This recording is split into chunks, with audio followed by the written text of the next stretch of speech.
Dans certains logements, il y a déjà eu des travaux qui ont eu lieu sur la première phase du programme ANRU et on ressent que les habitants ont besoin d'être accompagnés pour améliorer leur logement à l'intérieur. J'ai aimé parce qu'il y a plusieurs choses à apprendre en ce qui concerne les câblages, l'électricité et tout. Ça m'a beaucoup intéressée parce que j'en ai besoin chez moi. Quand je rentre dans un logement, je regarde déjà tous les problèmes. Ça va de la consommation d'électricité, eau, les peintures, tout ça à l'intérieur. Au niveau de la propreté, sol, etc., ça allait, mais c'était très très vieux.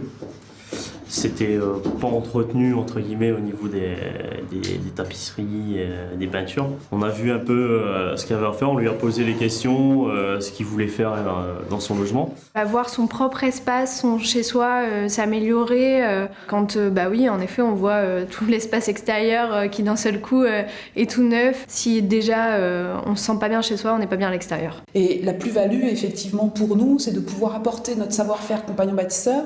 On l'a dit tant sur l'individuel que sur le collectif, pour permettre à ces quartiers d'avancer.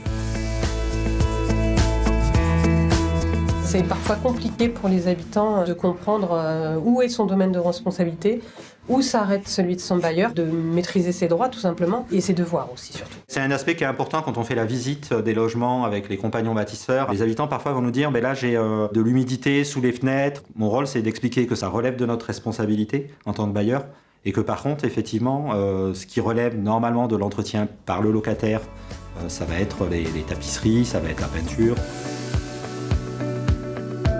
Oui, on les aide sur plusieurs plans. Par exemple, la consommation d'électricité, choisir les bonnes ampoules.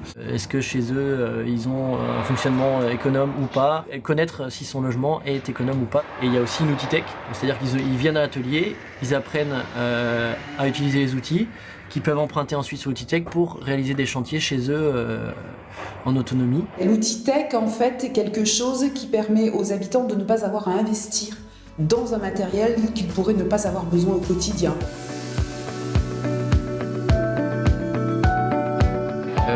Une réaction globale, c'est souvent les gens sont surpris d'avoir réussi à faire des choses. Le changement est réel, le décrire c'est pas évident. Non, c'est plus agréable, je vous le dis.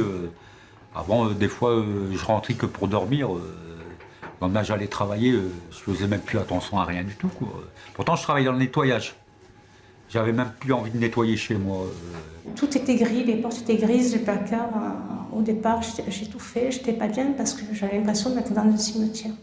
Donc on a mis de la couleur et depuis, toute la pression est tombée, je me sens mieux.